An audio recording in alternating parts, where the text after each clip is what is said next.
Ma'am मैं ये पूछना चाहता हूँ कि आज आखिर ऐसी कौन सी मजबूरी है जो औरंगजेब जैसे क्रूर शासक को डिफेंड करने पे मजबूर कर दे रही है। दूसरा आज मैं देश के सर्वश्रेष्ठ न्यूज नेटवर्क पे खड़ा होकर एक सबसे पहले तो क्लैरिफाई कर देना चाहता हूँ, बीइंग एन इंडियन मुस्लिम, कि हम मर्यादा पुरुषोत्तम श्री राम को अपना आदर्श मान सकते हैं, लेकिन औरंगजेब जैसे क्रूर शासक को अपना आदर्श नहीं मान सकते। क्या बात है सर, क्या बात है सर, क्या बात, ये बात है। अरे सर क्या बात।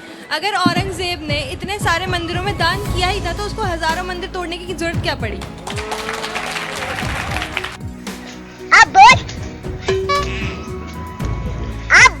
मैं आपको एड्रेस करूंगा। आप खड़े हुए, आपने बोला कि मैं एक मुसलमान हूं, एक युवा हूं, लेकिन आपने अपने आदर्श को श्री राम को बताया, बड़ी अच्छी बात है। लेकिन मैं दूसरा सवाल पूछूंगा। मेरा मानना है मुगल भी इस देश के इतिहास और संस्कृति का हिस्सा हैं।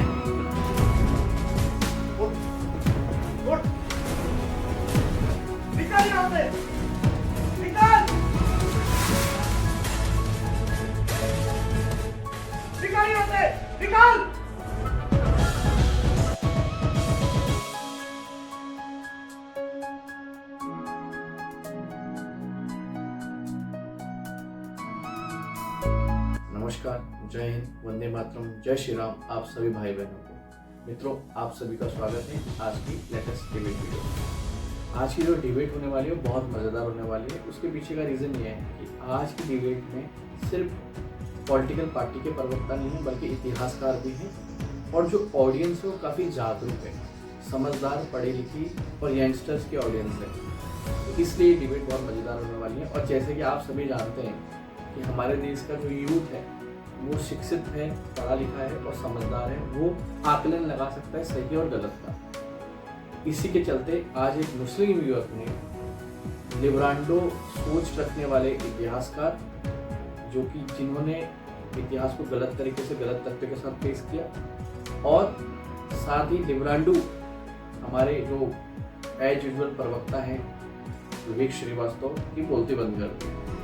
मुस्लिम युवक ने कहा कि मेरा आदर्श श्री राम हो सकते हैं और औरंगजेब मेरा आदर्श नहीं हो सकता। ये सुनकर विवेक श्रीवास्तव बौखला जाते हैं और किस तरीके की टिप्पणी करना शुरू करते हैं ये आपको इस वीडियो में देखने को मिलेगा। और मित्रों, आप जैसे कि सभी जानते हैं कि औरंगजेब का मुद्दा हमारे देश में आज एक सनसनीखेज मुद्दा बना हुआ है, जिसपे अलग अलग पार्टी और पॉलिटिक्स के लोगों का, पॉलिटिकल लोगों का और प्रवक्ताओं का और नेताओं का बयान आ रहा है। आप सभी जानते हैं कि औरंगजेब को डायरेक्ट डिफेंड तो नहीं कर सकते, बट इनडायरेक्ट डिफेंड करने के लिए समाजवादी पार्टी के प्रवक्ता अलग अलग बयान दे रहे हैं और हमारे हिंदू राजाओं पे आक्षेप लगा रहे हैं। तो इसी के ऊपर पूरी वीडियो होने वाली है। वीडियो बहुत मजेदार है, वीडियो में बने रहें। स्टार्ट करते हैं वीडियो। तो चलिए शुरू करते हैं। कोट कर दिया, मैं फैक्ट्स क्लियर कर दूं। डॉक्टर रुचिका, औरंगजेबी सोच की बात हो रही है यहाँ पर, तो मैं दो एग्जांपल्स लेके आना चाहती हूँ औरंगजेबी सोच के। आप जाकर ये चेक कर सकते हैं, बाकायदा सोर्स दूंगी मैं। औरंगजेब ने 1667 में आसाम पे अटैक किया था। वहाँ पर एक मंदिर है उमानंद करके, गुवाहाटी में उमानंद टेम्पल। वहाँ पर बाकायदा लिखा हुआ है कि जब औरंगजेब ने अटैक किया तो यहाँ पर एक प्रीस्ट थे सौदामन ब्राह्मण। उनको असम के राजा, जो अहोम राजा थे, उन्होंने काफ़ी सारे ग्रांट्स दिए थे। तो औरंगजेब ने ना केवल वो ग्रांट्स जारी रखे बल्कि उनको एडिशनल ग्रांट्स दिए। आप जाकर देख सकते हैं, बाकायदा उमानंद टेम्पल पे ग्रांट है, ये कोई फेक डॉक्यूमेंट्री नहीं है। औरंगजेबी सोच नंबर 2, एग्जाम्पल नंबर 2, बनारस में एक सेंट थे, उनका नाम था भगवंत गोसाई। रामजीवन गोसाई और भगवंत गोसाई 2 सेंट्स थे। तो भगवंत गोसाई एक हवेली में रहते थे अपना, वहाँ पे वो संत थे, वहाँ उनको लोग मिलने आते थे। तो उनको लोगों ने परेशान करना शुरू कर दिया, उनको एज अ संत उनकी काम नहीं करने देते थे। तो उन्होंने औरंगजेब को लिखा, उनके बेटे ने औरंगजेब को लिखा। तो औरंगजेब ने फरमान जारी करा 1691 एडी में। आप जाके वो फरमान भी देख सकते हैं, रिकॉर्ड्स में मौजूद है, रामपुर रजा लाइब्रेरी में जाके देख सकते हैं, ठीक है। वहाँ पर बाकायदा लिखा हुआ है कि आप बिल्कुल भी भगवंत गोसाई को तंग नहीं करेंगे, उनका काम उनको करने देंगे, उनको संत बनना है, उनको बाकायदा अपनी पूजा करने का पूरा हक है। किस अगर डॉक्यूमेंट किसी में है? अगर किसी ने रामपुर रजा लाइब्रेरी में उनका फरमान है, आप जाकर देख सकते हैं। आप जाकर मतलब कोर्ट ऑफिशियल्स का रिकॉर्डेड फरमान। बिल्कुल बिल्कुल। उसके ऊपर शाह आलमगीर की, मेरे को फारसी आती है मैडम, उसके ऊपर शाह आलमगीर की बकायदा मुहर है। तो मैं फारसी में भी पढ़ के वो आपको फरमान बता सकती हूँ, ऐसा कुछ नहीं। तीसरा एग्जाम्पल मैं एक देना चाहती हूँ। हम सिर्फ मासीर आलमगीरी को कोट करते हैं, संस्कृत सोर्सेज को क्यों नहीं कोट करते औरंगजेब के बारे में? दो संस्कृत सोर्सेज का मैं एग्जाम्पल देना चाहती हूँ। ब्रह्म विलास करके है 1700 AD में, और एक 1670 AD में लिखा गई थी पद्मनंदी पंचविशिका। दोनों में लिखा हुआ है कि औरंगजेब बहुत ही पावरफुल रूलर हैं, बहुत ही ताकतवर रूलर हैं, और उनके राज्य में रिलीजियस टॉलरेंस बहुत है। मतलब हर धर्म को अपने धर्म की प्रचार करने की पूरी आजादी है। ये जैन सोर्सेज में लिखा हुआ है। तो उस आजादी में मंदिरों को तोड़ना कैसे शामिल हुआ? मंदिरों को तोड़ने की बात एक्चुअली है। कॉन्ट्रडिक्शन देखते हैं। Let me finish. Please answer a counter question. नहीं ma'am, let me finish giving my sources, then I'll answer your question. आपने बात की कि कहाँ ये लैंड ग्रांट्स हैं। सर जाकर देख सकते हैं, चित्रकूट में है, बालाजी मंदिर में इतना बड़ा फरमान है। महंत बालक दास निर्वाणी को फरमान मिला था, औरंगजेब आए थे, बाकायदा उन्होंने गैरत खान को नियुक्त किया था कि ये मंदिर बनना चाहिए। मंदिर जाके देखिए, पूरा मुगल चारचाला स्टाइल रूफ में बना है। किसने बनवाया है? वो औरंगजेब ने बनवाया है। वो नौनिध राय करके 1699 में गोपामाऊ में गोपीनाथ मंदिर है, वहां पे एक इंस्क्रिप्शन मौजूद है कि नौनिध राय ने यहां पर टैंक बनवाया, मंदिर बनवाया। किसने पैसे दिए? औरंगजेब ने पैसे दिए। ठीक है, आप जाकर ये सब मंदिरों के रिकॉर्ड मौजूद है। सोमेश्वर देव टेम्पल, जो है प्रदीप केशरवानी की डॉक्यूमेंट को फेक बोल रहे हैं, सोमेश्वर देव टेम्पल में धर्मडंडा मौजूद है। वहां पर एक पिलर मौजूद है, वहां लिखा है कि इलाहाबाद आए थे औरंगजेब और उन्होंने ग्रांट्स दिए मंदिर को। तो ये सारी की सारी डॉक्यूमेंटेशन अवेलेबल है। इतिहासकार झूठ नहीं बोल रहे हैं। बहुत छोटी सी बात की टिप्पणी करना चाहता हूँ। आपने बहुत शब्द अच्छा इस्तेमाल किया किसी कोट करते हुए कि औरंगजेब बहुत रिलीजियस, नहीं, इन्होंने कहा रिलीजियस टॉलरेंस थी, आपने कहा कि बहुत ज़्यादा थी और सबको आज़ादी थी। सबको आज़ादी थी, सिर्फ गुरु तेग बहादुर को नहीं थी। सब एक सेकंड प्लीज। फिर बीच में नहीं मैडम, स्टॉप मत करिए मुझे। अभी फैक्ट से डाइवर्ट करना है। बोल रही थी तो मैंने नहीं इंटरप्ट किया। सबको बहुत आज़ादी थी। नहीं विवेक जी, देखिए, आप बोल रही थी, मैं नहीं बोला। सबको बहुत रिलीजियस आबादी थी, इसीलिए गुरु तेग बहादुर को नहीं थी, गुरु गोविंद सिंह के बच्चों को नहीं थी। 9 साल के बच्चे और 7 साल के बच्चों को छिनवा दिया गया। इतनी आजादी थी कि जो लोग उसके धर्म को नहीं मानते थे उनके ऊपर जंगियां लगाया गया। इतनी धर्म की आबादी थी, इतनी ज्यादा धर्म मानने की आजादी थी कि जो औरंगजेब की बात नहीं मानते थे उसके ऊपर जजिया लगा दो। जजिया का मतलब आप जानते हैं? जीने के लिए आप रैंसम दे रहे हैं, पैसा दे रहे हैं। इस तरीके चल रहे हैं। Can I answer? एक second. Can I just please answer for a second? Can I answer for a second? Just a second. J.S. Grewal एक सिख हिस्टोरियन है, खुद भी सिख है वो। उन्होंने बहुत अच्छी किताब लिखी है द सिख, सब जाके पढ़िएगा प्लीज। यहाँ पे स्टूडेंट्स भी हैं, मैं भी स्टूडेंट्स को पढ़ाती हूँ। तो वहां पर उसमें उस किताब में लिखा है कि गुरु हर राय एक सिख गुरु थे, उनके बेटे राम राय को देहरादून में tax free land grant Aurangzeb ने दिया है। मैं तो इंडिविजुअल की बात नहीं कर रहा हूँ, मैं स्टेट पॉलिसी की बात कर रहा हूँ। सवाल पूछे, हाथ उठाइए। स्टेट पॉलिसी क्या है? गुरु तेग बहादुर की लड़ाई पॉलिटिकल लड़ाई, हम लोग बोल रहे हैं। रिलीजियस लड़ाई नहीं। खोजना मुश्किल होगा। विवेक जी, विवेक जी बोलो। I'll just take 10 seconds. Makhan Lal ji, अब आप होकर डाइवर्ट। माखन लाल जी को आप नहीं एड्रेस करेंगे, address me. He's my friend. I can talk to him.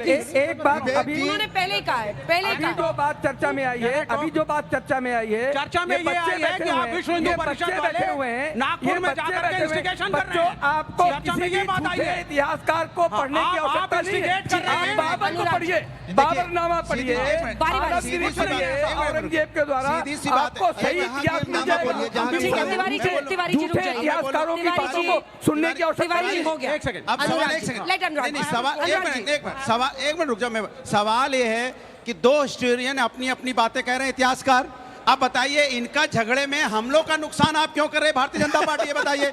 हमारा समय 2025 चल रहा है, आप हमारे अधिकारों को इनके झगड़े में क्यों समेट रहे हो?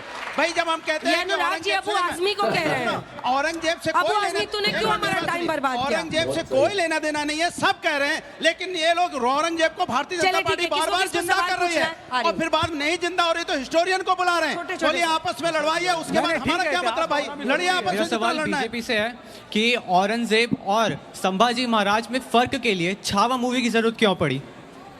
कोई औरंगजेब और संभाजी महाराज के लिए छावा की जरूरत नहीं पड़ी। देश का इतिहास सबको ही जानते हैं जो पढ़े लिखे हैं। पिक्चर एक होती है, ये गांव गांव तक जाती है। आज हम लोग यहाँ न्यूज पे क्यों बैठे हुए हैं? इतिहास नहीं पता था, आपकी पीढ़ी के लोगों को इतिहास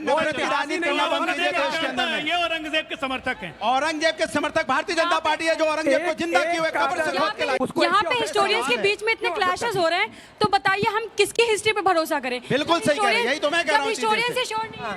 that's a very good question. मैं आपको बताना चाहती हूँ कि please wait, I didn't address it. हम कर माफ करने की बात कर रही हैं, तो वीर गोखला का पता है ना, किसान विद्रोह जो औरंगजेब के खिलाफ हुआ था, तो हम बोलिए उस पर कुछ।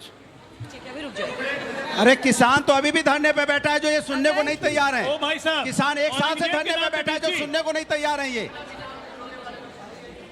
थामिए। अगर औरंगजेब ने इतने सारे मंदिरों में दान किया ही था तो उसको हजारों मंदिर तोड़ने की जरूरत क्या पड़ी? ये 3-4 ही है जो सवाल पूछा। मैम मैं ये पूछना चाहता हूँ कि आज आखिर ऐसी कौन सी मजबूरी है जो औरंगजेब जैसे क्रूर शासक को डिफेंड करने पे मजबूर कर दे रही है? दूसरा नहीं कर रहा है। आज मैं देश के सर्वश्रेष्ठ न्यूज नेटवर्क पे खड़ा होकर एक सबसे पहले तो क्लैरिफाई कर देना चाहता हूँ, बीइंग एन इंडियन मुस्लिम, कि हम मर्यादा पुरुषोत्तम श्री राम को अपना आदर्श मान सकते हैं, लेकिन औरंगजेब जैसे क्रूर शासक को अपना आदर्श नहीं मान सकते। जवाब दे दो अंजना जी। अंजना जी जवाब। सवाल पूछ रहा है अंजना जी जवाब। अंजना जी के नाम इसका जवाब। देखिए, हमने पहले भी बोला था और आदरणीय आजम खान साहब ने बोला था कि मुगल हमारे आदर्श नहीं है, हमारे आदर्श श्री राम है। सवाल यह है कि भारतीय जनता पार्टी से सिर्फ इतना आग्रह होता है कि ये हिंदुस्तान हिंदू मुस्लिम सिख ईसाई सबका है, आपके सबके सम्मान कीजिए, किसी के बीच में नफरत की आप मुगल को जिंदा करके लाके हमको डाइवर्ट कर रहे हो हमारे अंदर। मुगल को डाइवर्ट देखिए अंजना जी, गलत बात। हम लोग बोलना शुरू करते, चिल्लाना शुरू करते हैं, बहुत गलत बात है, बहुत गलत बात है। बताओ पिछले 5 अरे मेरी बात सुनो, बारी बारी से सबकी बात समझ में आता है। अजय आलोक जी प्लीज रटी रटाई बातें मत बोला करो, बोलने दीजिए।